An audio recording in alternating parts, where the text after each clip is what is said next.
Good morning. Copy देना है।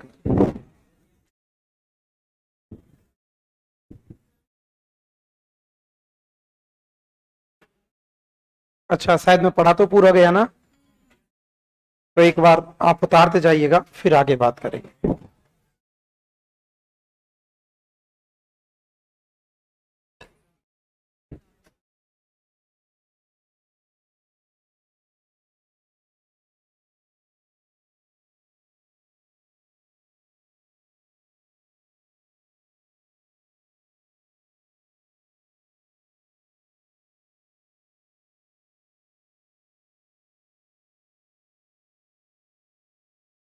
उतारते जाइएगा।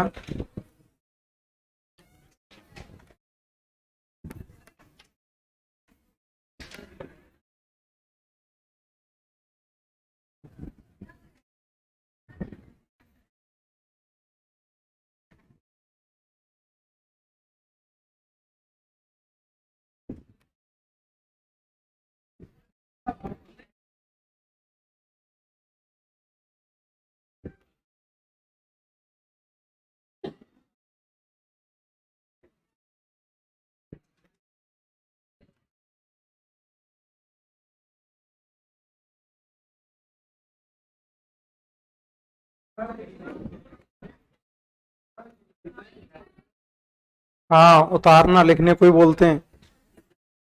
हाँ।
Hello hello.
जल्दी करो थोड़ा।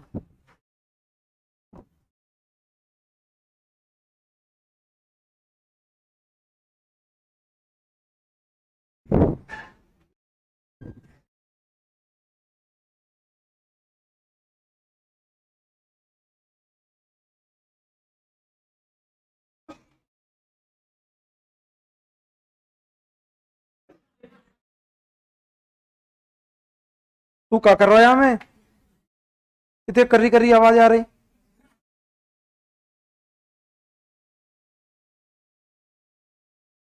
इतने तेज बात कर।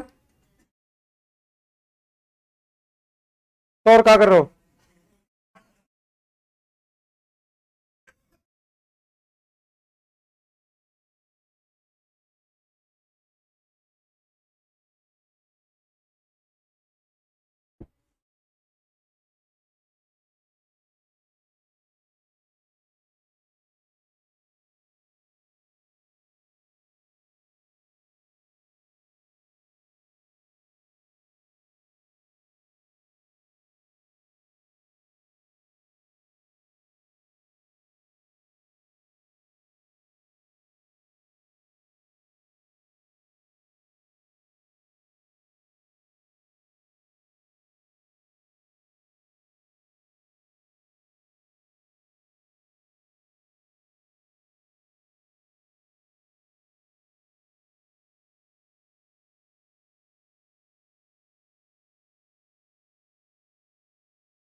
भारत में। भारत में हैदराबाद 1798।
जल्दी कर थोड़ा सा।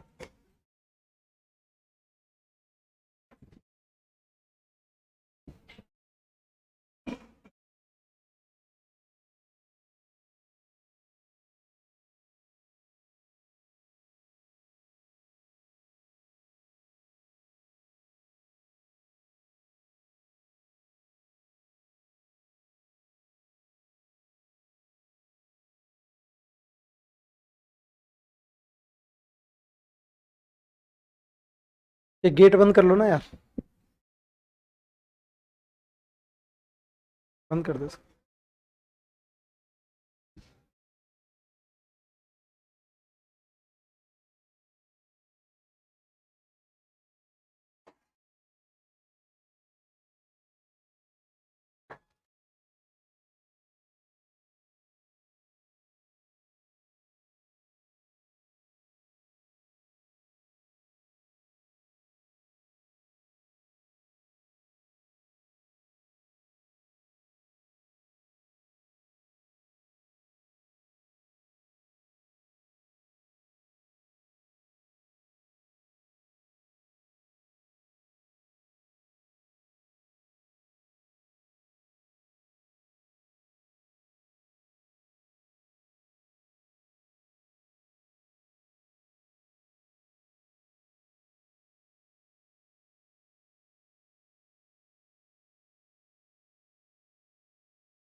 आधी लिख दिया, आगे पढ़े।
यार बहुत धीरे लिख रहे हो तुम यार।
लिख ले यार।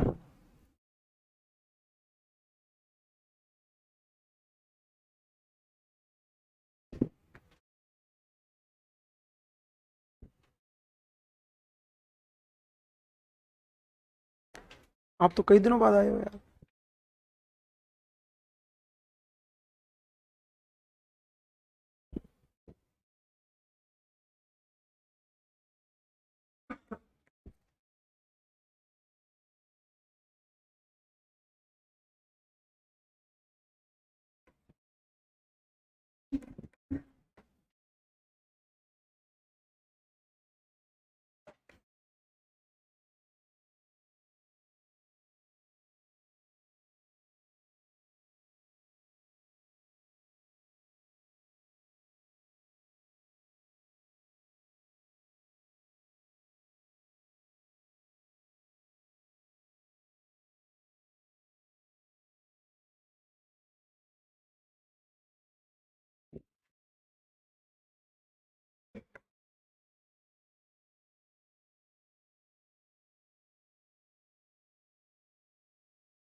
कल आए थे, कल थे।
जी।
लिखा दूंगा।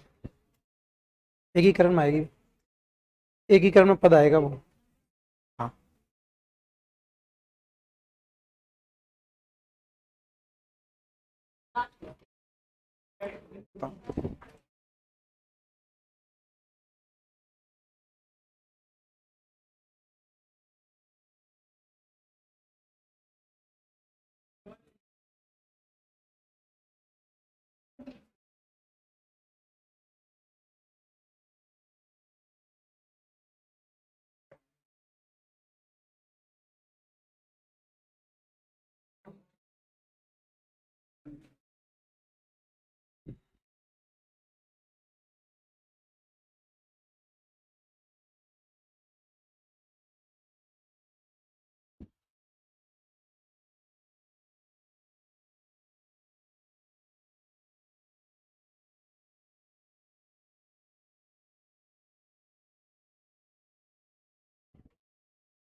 एक साथ लिखा दूंगा राजधानी, फिर तेरे को शासन काल में दिक्कत आएगी ना। अभी इनके सामने शासन काल लिखूंगा, लिख ले वैसे।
कॉपी देना बेटा।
बंद करनी है।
बोल।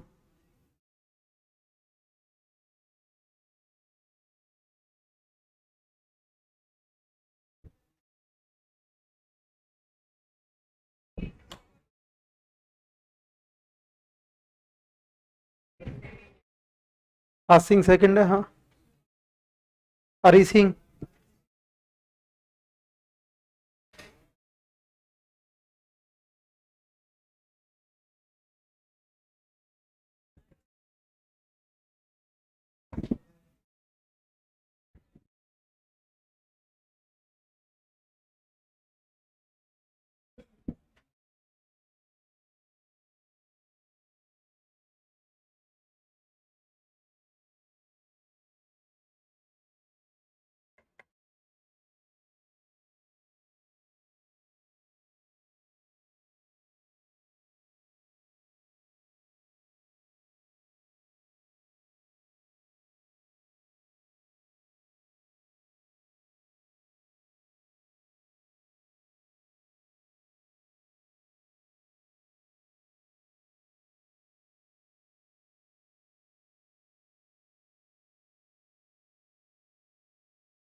इधर होके मत जाया कर, उधर होके जाया कर। नाराजगी तो 1903 से ही थी, लेकिन हटाया था ये बेगू किसान आंदोलन के दौरान।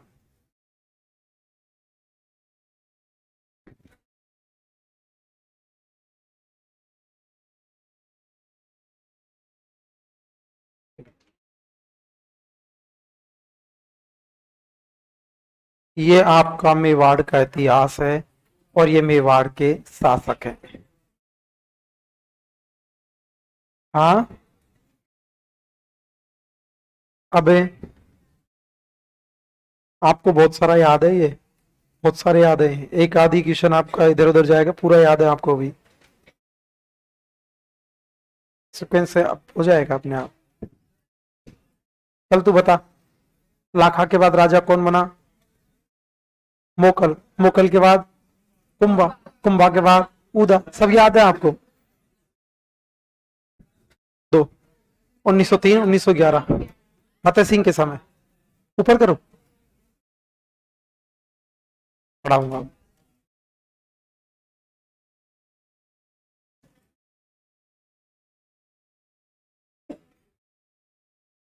वो एक ही बात है, बेलाग बोलाग बेल का एक ही बात है। हाँ, बेल का भंडारी जैन मुनि था एक, बेलाग भंडारी वही है वो। बेलाग भंडारी, बोलाग भंडारी, बेल का भंडारी उसी का नाम है ना। महाराणा कुंभा के समय था। ये गेट बंद करके दे। अब कल का टाइम है, पूछना था ना, तो आज का फिर टाइम है आपके पास। कल का ना पूछूंगा, टेस्ट एक पूछूंगा, 10-20 क्वेश्चन भी लिखाऊंगा कल मैं आपको। जो आरएस लेवल के मेंस के लायक क्वेश्चन हुआ करते हैं, वो 5-7 क्वेश्चन लिखाऊंगा। और कल का टाइम है, कल नहीं पूछूंगा। परसों चौहान और मेवाड़ कंप्लीट पूछूंगा, तो क्वेश्चंस लिखा दूंगा आपको। क्वेश्चंस ऐसे होंगे जो इससे बाहर होंगे, एग्जाम के लेवल के नजदीक होंगे जी।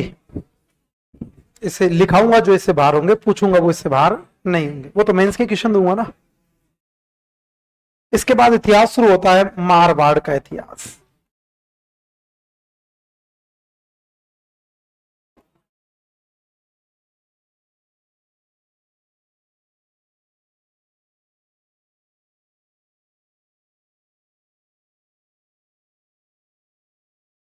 कॉपी बंद करो और बोलना भी बंद करो। मारवाड़ में आप लोग जो समझते हैं, अपन लोग जैसे इधर पूर्वी राजस्थान वालों की बात करें, इन पूर्वी राजस्थान वालों से पूछे ना मारवाड़ कौन सा है, तो ये सब कोई मारवाड़ बताते हैं। जोधपुर, जैसलमेर, बीकानेर, बाड़मेर, जालौर, पाली, सिरोही, नागौर, ये सब मारवाड़ है। और यहाँ पे रहने वाले लोग मारवाड़ी।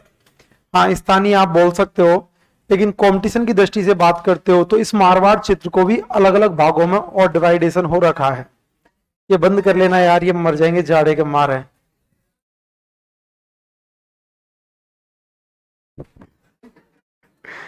तो मारवाड़ में वर्तमान में यदि आप बात करेंगे तो जिस रियासत की बारे में बात चलती है मारवाड़ का नाम लेके, उसका नाम है जोधपुर। रियासती काल में यदि बात करें और मारवाड़ का नाम आए तो ध्यान रखना वो जोधपुर रियासत के बारे में बात हो रही है। मारवाड़ में जैसलमेर भी आपकी भाषा में एक मारवाड़ क्षेत्र है, लेकिन वहां रियासत थी जैसलमेर। बीकानेर अलग रियासत थी, किशनगढ़ अलग रियासत थी, लेकिन मारवाड़ रियासत की यदि बात हो रही है तो वो रियासत हुआ करती है जोधपुर। और एग्जाम की दृष्टि से मारवाड़ क्षेत्र गुजर अंगड़ाई ले रहा है। मारवाड़ क्षेत्र में यदि एग्जाम की दृष्टि से बात करें तो दो रियासतें विशेष महत्वपूर्ण है, जोधपुर और बीकानेर। किशनगढ़ के बारे में तो कोई विशेष इतिहास मिलता नहीं है, सावन सिंह का इतिहास मिलता है वहां पे जो कल्चर में आता है बनी ठनी में। एग्जाम की दृष्टि से जोधपुर और बीकानेर विशेष इंपॉर्टेंस रखा करती हैं। तो बात करते हैं मारवाड़ में कौन सा राजवंश था। मारवाड़ में वंश था राठौड़। मारवाड़ में राजवंश हुआ करता था राठौड़।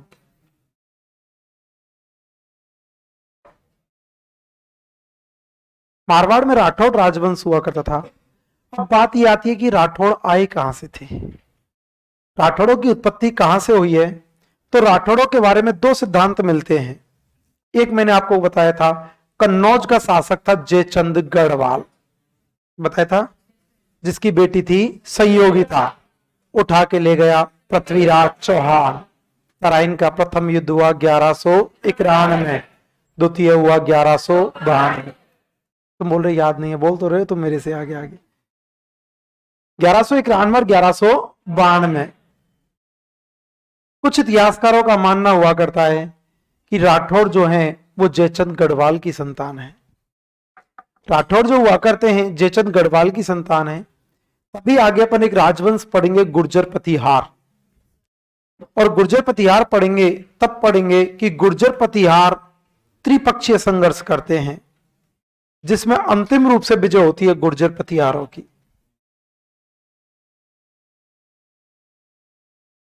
अपने यहां पे राजस्थान में तो थे गुर्जर प्रतिहार, पूरब में हुआ करते थे पाल, और दक्षिण में राजवंश था राष्ट्रकूट। राजस्थान में गुर्जर प्रतिहार थे, पूरब में पाल थे और दक्षिण में राष्ट्रकूट थे। ये तीनों की तीनों आपस में लड़े थे, और ये तीनों भी उसी कन्नौज के लिए लड़े थे। तीनों की तीनों में लड़ाई कहां के लिए हुई थी? कन्नौज। कन्नौज के लिए लड़े थे। कितने वंश थे? 3, गुर्जर प्रतिहार, पाल, राष्ट्रकूट। इसलिए इसका नाम पड़ गया था त्रिपक्षीय संघर्ष। नाम पड़ गया था त्रिपक्षीय संघर्ष।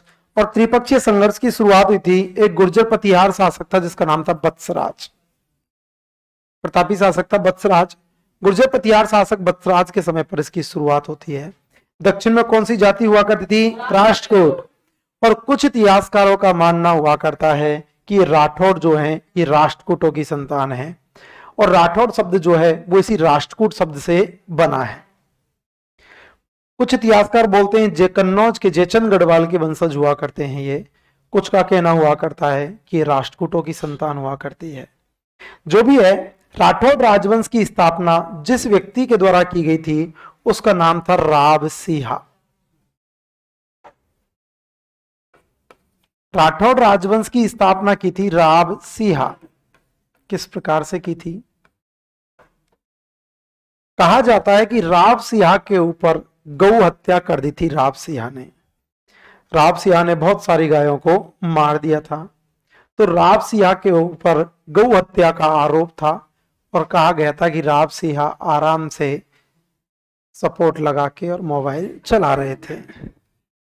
राव सिंहा पर गौ हत्या का विशेष आरोप हुआ करता था, तो राव सिंहा को किसी ने कहा कि आप एक काम करो यार, आपके ऊपर गौ हत्या का आरोप है और आप द्वारिकाधीश जी जाओ गुजरात। गुजरात में स्थान है द्वारिका। जैसे आज भी पूर्वी राजस्थान में एक मान्यता हुआ करती है कि यदि आपसे बिल्ली मर जाती है तो आपको गंगा स्नान करके आना होगा। बिल्ली एक ऐसा जानवर है, यदि आपके हाथ से वो मर जाता है तो आपको गंगा स्नान के लिए जाना होगा। गाय मर जाती है तो भी गंगा स्नान के लिए जाना होगा। तो राव सिंहा को कहा था कि यार राव सिंहा, आपने बहुत गायों को मारा है, आप एक काम कीजिएगा। राव सिंहा ने कहा मैंने गलती से नहीं मारा, मेरे से गलती से मरी है, ये मैंने जानबूझ के नहीं मारा। कि कोई बात नहीं, जानबूझ के कोई नहीं मारता, लेकिन आपको द्वारिकाधीश जाना होगा। आप द्वारिका जाइएगा और द्वारिका जाके आप इसका पश्चाताप कीजिएगा और आपका आपका आपके ऊपर जो ये कलंक है ये हट जाएगा। राव सिंहा ने कहा ठीक है, द्वारिका जाता हूं। और राव सिंहा चले गए थे द्वारिका। द्वारिका आता है गुजरात। जब द्वारिका जा रहे थे तो रास्ते में एक स्थान पड़ा था पटना, वर्तमान में इसको बोलते हैं पाटन।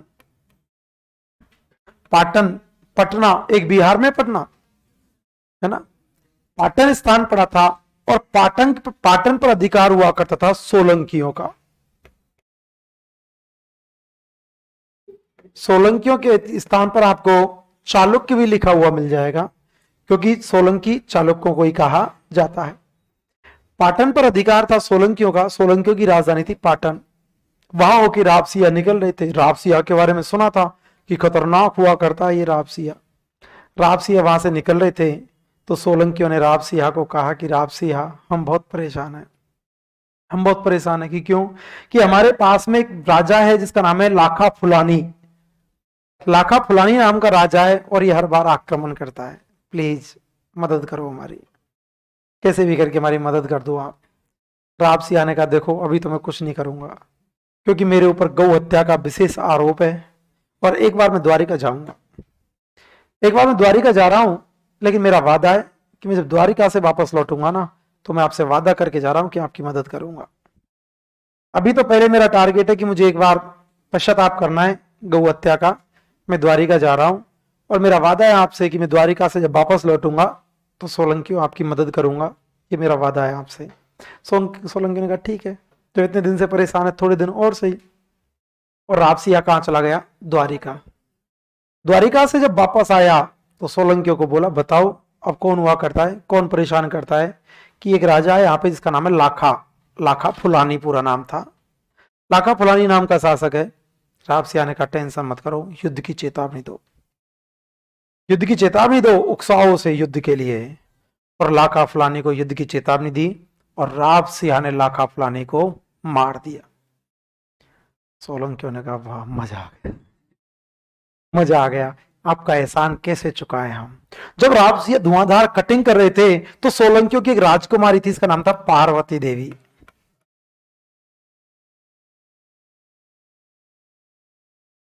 सोलंकी राजकुमारी कौन थी? पार्वती देवी। पार्वती देवी का खतरनाक है यार, बहुत बड़ा योद्धा हुआ करता है। और सोलंकियों ने अपनी राजकुमारी पार्वती देवी की शादी किसके साथ कर दी? रापसिया। किसके साथ? कौन सी राजकुमारी थी? सोलंकी। कौन सी? कौन थी? पार्वती देवी। कौन थी? बनाओ, कुछ योजना बना रहे हो। सोलंकी राजकुमारी पार्वती देवी से शादी की। अब ये रापसिया वापस जा रहे थे, कन्नौज के लिए वापस जा रहे थे। तो रास्ते में पाली, और पाली में एक व्यक्ति था, इसका नाम था जसोदर ब्राह्मण। एक ब्राह्मण था, पालीवाल ब्राह्मण हुआ करते हैं। पालीवाल ब्राह्मणों में एक ब्राह्मण का नाम था जसोदर ब्राह्मण। जसोदर ब्राह्मण ने कहा आप क्षत्रिय हो और क्षत्रिय का फर्ज है कि ब्राह्मण की रक्षा करे।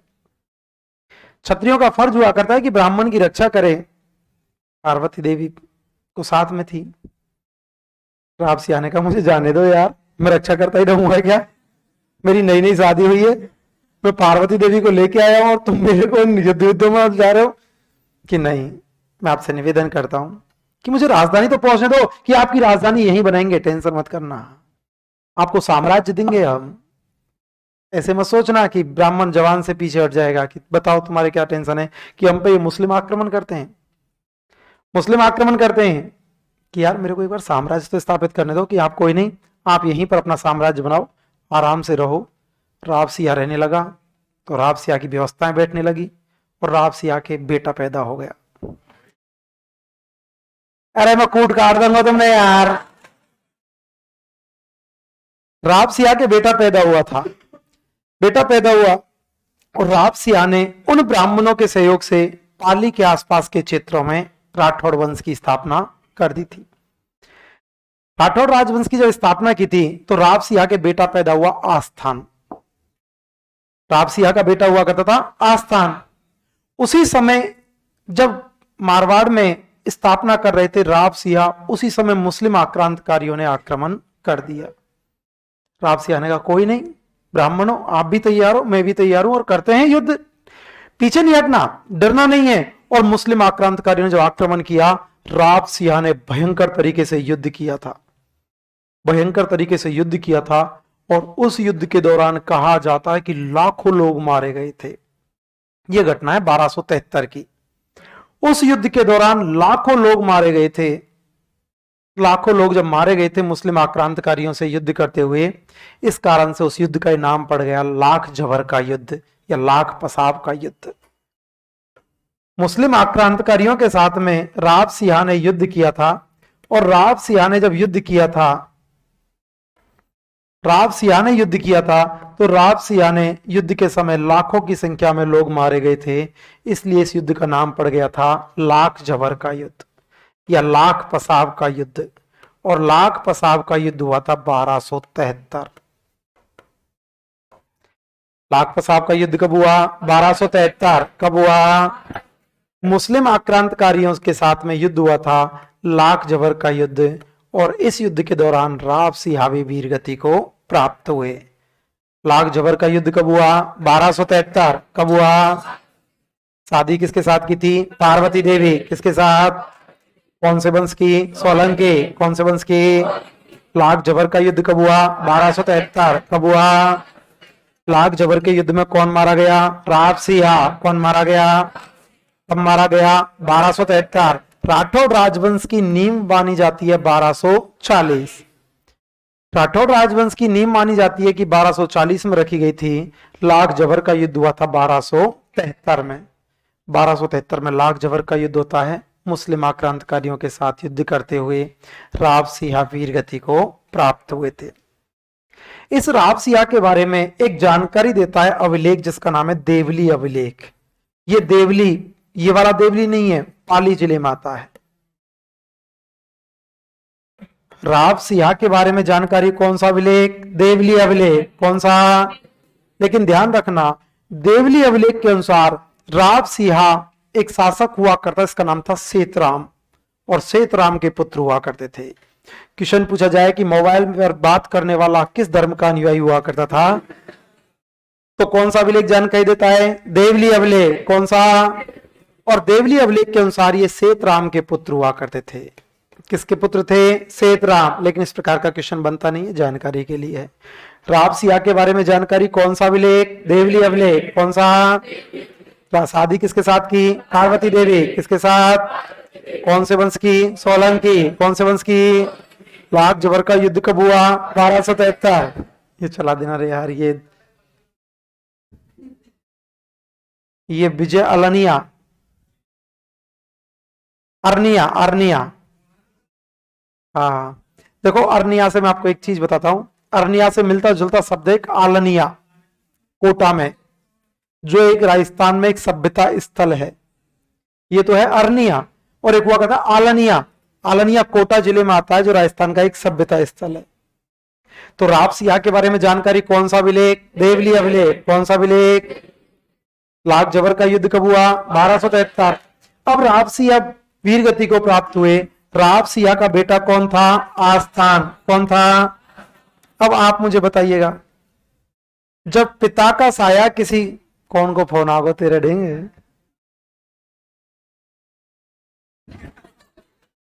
तो हाँ मेवाड़ पूरा हो गया मैडम।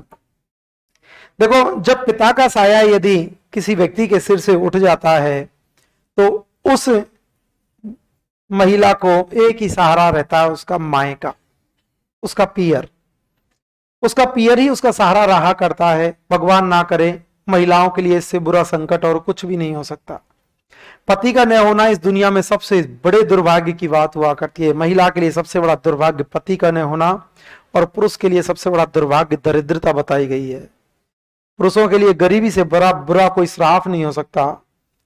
अब राव सिंह जब मर गए थे, तो पार्वती देवी क्या करती? पार्वती देवी अपने बेटे आस्थान को लेके और कहां चली गई? गुजरात। गुजरात की तो थे सोलंकी, कहां चली गई? गुजरात। अब ये गुजरात में आस्थान खेल रहा था। अब देखो, मामा के जब बच्चा रहता है ना, बदमाश हो जाता है वो। क्यों? क्योंकि कोई पीटता पीटता तो है नहीं उसको। मामा भी लाड से रखते हैं, और मामा पीटे वो तो एक आध मामा पीटे, 10-12 मामा होने में तो एक आध पीटे, बाकी के तो नहीं पीटते। एक आध तो दे कनपटी है, और बाकी तो बचाते ही रहते हैं। और उस गांव में कोई नहीं पीटता, अरे फलानी को, अरे यार छोड़ दे यार। कई बार बहुत ज्यादा बदमाश भी होता है ना, छोरा तू बहुत बदमाश है रे भांजे राजा, बदमाशी मत किया कर।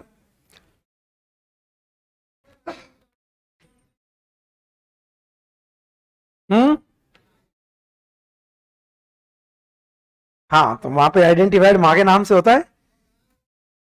हाँ, तो ये तो है ही है।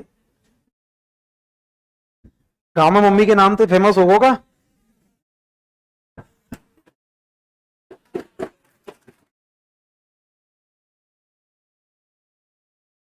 हाँ, मैं भी तो बता ही रहा हूं तो यार। तो अब आस्थान रहने लगा था कहां पे? गुजरात। आस्थान गुजरात, आस्थान गुजरात में रहने लगा। और गुजरात में जब रहने लगा था, सोलंकियों के बारे था, तो ये बड़ा बदमाश हो गया। एक बार ये बचपन में खेल रहा था, जब गेंद से खेल रहा था, और बचपन में गेंद जो है जोर से ठोकर मारी, और एक बुढ़िया मैया के पैरों में जाके गिरी। उस बुढ़िया मैया के सर पे घास का भरोटा, लकड़ी की गठरी थी। उसने मैया को कहा, ओ मैया गेंद दे दे मोगू। मैया ने कहा, बेटा मैं कैसे दूं, मेरे सिर पे मटकी रखी हुई है, वो सॉरी घास रखा हुआ है, लकड़ी रखी हुई है, तू एक काम कर, आजा और ले जा।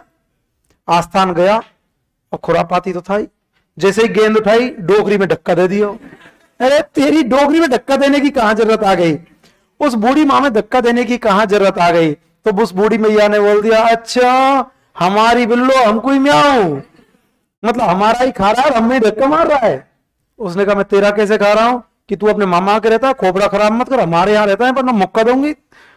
वो आस्थान क्षत्रिय तो था ही, झट से माँ के पास पहुंच गया, माँ मेरे को ये बताइए सिस्टम क्या है, ये सिस्टम क्या है, हम कहाँ रहते हैं, कौन है ये। कि बेटा हम अपने मामा के रहते हैं, आप अपने मामा के रहा करते हो, कि मेरा मायका हुआ करता है, आपके पिता राव सिया लाख जबर के युद्ध में मारे गए थे 1273 में, और आप अपने मामा के रहते हो। आस्थान ने कहा, नहीं मामा के नहीं रहूंगा, जाऊंगा। झट से मामा के पास पहुंचा और मामा को बोलता, मामा अनुमति दे, आज के बाद हम आपके दरबार में नहीं रहेंगे, आप हमें अनुमति दीजिएगा, हम आपको यहां से छोड़ के जा रहे हैं। मामा ने अनुमति दी और आस्थान आ गया था मारवाड़ में। और मारवाड़ में एक व्यक्ति था, मेर नाम का व्यक्ति था, जिसका आधिपत्य था, और मेर नाम के व्यक्ति पर आक्रमण किया, मेर को पराजित किया और मारवाड़ पर पुनः अपना अधिकार करता है। और राव सिंह का बेटा कौन था, आस्थान। कौन था। अब लोगों का दिल कैसे जीते, अधिकार तो कर लिया। राजा बनना बड़ी बात नहीं है, आदमी को टॉप पे पहुंचना बड़ी बात नहीं है, उस टॉप को संभाल के रखना बहुत बड़ी बात हुआ करती है। आस्थान राजा तो बन गया, लेकिन अब कैसे क्या काम चले।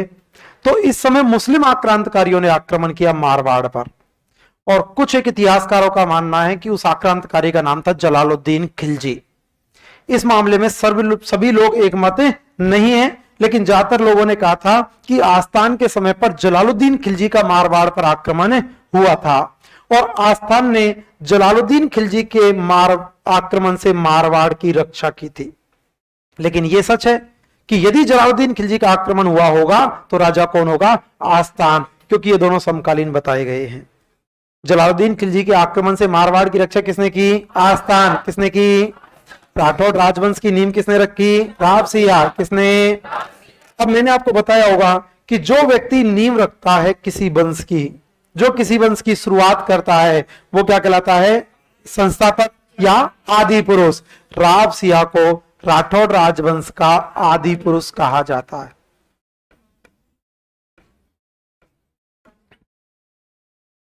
कतई बोरिंग नहीं है, मारवाड़ भी इतना ही मजे देगा। कई लोगों ने पहले पढ़ रखा है ना, तो वो सोचते हैं कि यार मारवाड़ में इतना मजा नहीं आता जितना मेवाड़ में आता है। ये भी बहुत मजे देता है, तुम टेंशन मत करना, बहुत मजे देगा। राठौड़ राजवंश का आदि पुरुष कौन है, राव सिंह। कौन है, आदि पुरुष को क्या बोलते हैं, संस्थापक। क्या बोलते हैं, राठौड़ राजवंश का संस्थापक हुआ करता है राव सिंह। एग्जाम की दृष्टि से राजस्थान की 5-6 रियासतें हैं, विशेष क्वेश्चन बनते हैं। एक तो चौहानों से बनता है, एक मेवाड़ से पूछा जाता है, एक मारवाड़ से, मारवाड़ बोले तो जोधपुर, बीकानेर और जयपुर, सबसे ज्यादा क्वेश्चन यहीं से बनता है। कई रियासत तो ऐसी हैं जिनमें से क्वेश्चन बनता ही नहीं है, जैसे किशनगढ़ से बनी ठनी में निकल जाता है, करौली से गोविंद देव जी में पूरा हो जाता है, भरतपुर से लोहागढ़ में चला जाता है, क्योंकि आधुनिक रियासत थी। झालावाड़ तो अंग्रेजों के टाइम पे गठित हुई थी, टोंक अंग्रेजों के शासनकाल में इनकी स्थापना होती है, तो पर्टिकुलर रियासत है।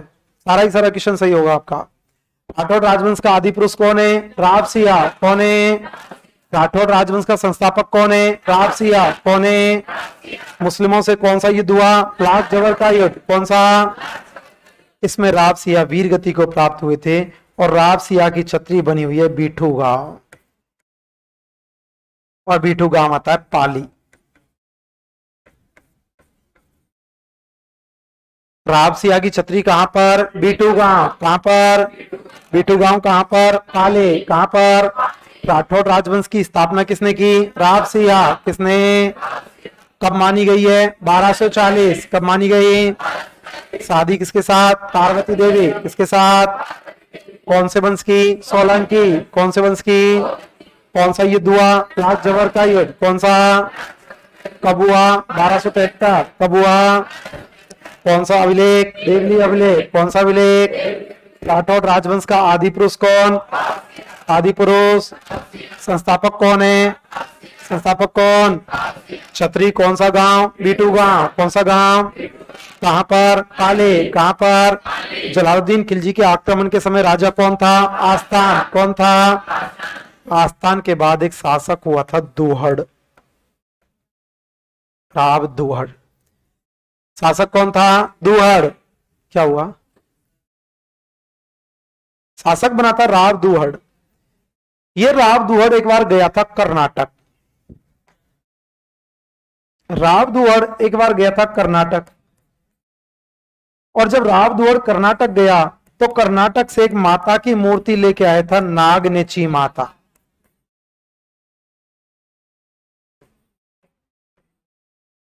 कौन सी माता लेके आया? नागनेची माता। कौन सी? नागनेची माता को चक्रेश्वरी माता के नाम से भी जाना जाता है। नागनेची माता को क्या बोलते? चक्रेश्वरी माता। क्या बोलते? नागनेची माता की मूर्ति कौन लाया? दुहड़। कौन लाया? कहां से? कर्नाटक। कहां से? इन नागनेची माता के दो मंदिर हैं।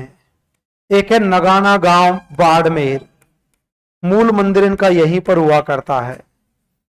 एक है नगाना गांव बाड़मेर और एक मंदिर हुआ करता है जोधपुर। इनका मंदिर बीकानेर में भी है, लेकिन फेमस मंदिर दो हुआ करते हैं। नंबर एक कौन सा? नगाना गांव बाड़मेर। नंबर एक। आज बदमाशी कर रहे हो आप लोग। नंबर एक कौन सा? नगाना गांव बाड़मेर, नंबर एक। नंबर दो जोधपुर। नंबर दो मूर्ति कौन लाया? कौन लाया? कहां से? कर्नाटक। कहां से? कौन सी माता? नागनेची माता। कौन सी माता? क्या बोलते? चक्रेश्वरी माता। क्या बोलते? मंदिर कितने? दो। कितने? नंबर एक नगाना गांव बाड़मेर, नंबर एक। नंबर दो जोधपुर, नंबर दो। आपने पढ़ा होगा आज तक खूब। क्या आप मुझे जवाब दे सकते हो वो कौन से लोक देवता हैं जिनकी मूर्ति लकड़ी की है, जिनका तोरण लकड़ी का है? मामादेव। कौन से? मामादेव। काई के देवता? बरसात के देवता। बरसात के देवता कौन है? मामादेव। क्या आप मुझे बता सकते हो बरसात के देवता मामादेव हैं तो बरसात की देवी कौन सी? अच्छा, मामी देवी। अरे वाह, बरसात के देवता मामा दे तो बरसात की देवी मामी देवी। अरे कोटूंगा, ध्यान रख लेना।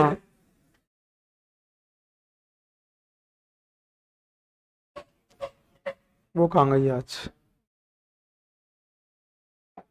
बरसात की देवी रूपा दे, मल्लीनाथ जी की पत्नी थी रूपा दे। रूपा दे को बरसात की देवी कहा जाता है। तो मेरी ओर से सरप्राइज पार्टी जो सही जवाब देगा। बरसात के देवता मामा दे, बरसात की देवी रूपा दे, तो बरसात का नृत्य कौन सा?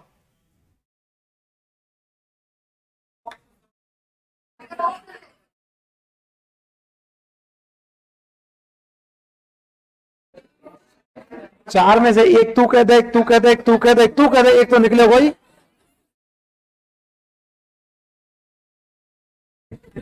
तो तुम तो डेढ़ से हैं। ले ऑप्शन दे रहा हूं। राड, धाड़, ताड़, लाड़। बताओ।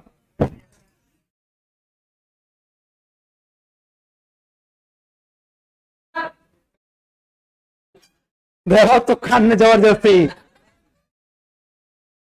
मोबाइल हिस्ट्री तो मिल जाएगी मोबाइल पे, कल्चर नहीं मिलती मोबाइल पे। धाट। बरसात का नृत्य है धाट। वागड़ क्षेत्र में किया जाता है। जब बरसात नहीं होती तो भगवान इंद्र को खुश करने के लिए किया जाता है। तो लकड़ी का तोरण जो है लोक देवताओं, कोई बात नहीं, कल्चर के समय देखेंगे। लकड़ी का तोरण लोक देवताओं में मामा देव का हुआ करता है। तो किशन पूछा जाए लकड़ी की मूर्ति किस लोक देवी की? नागनेची माता। नागनेची माता की जो मूर्ति है वो लकड़ी की बनी होती है, और लकड़ी की मूर्ति जो है वो नगाना गांव बाड़मेर वाली है। लकड़ी की मूर्ति कौन से गांव वाली? नगाना गांव बाड़मेर। कौन सी? ये नागनेची माता जोधपुर के राठौड़ राजवंश की कुल देवी है। राठौड़ राजवंश की कुलदेवी कौन सी? नागनेची माता। कौन सी? ध्यान रखना, राठौड़ राजवंश की आराध्य देवी है चामुंडा माता। आराध्य देवी है चामुंडा माता, कुल देवी है नागनेची माता। मूर्ति कौन लाया? दुआर। कौन लाया? कहां से? कर्नाटक। कहां से? नागनेची माता को क्या बोलते? चक्रेश्वरी माता। क्या बोलते? मंदिर कितने? दो। कितने? नंबर एक नगाना गांव बाड़मेर, नंबर एक। नंबर दो जोधपुर, नंबर दो राठौड़ राजवंश की कुलदेवी। राठौड़ राजवंश की, तो राठौड़ राजवंश की आराध्य देवी है चामुंडा माता।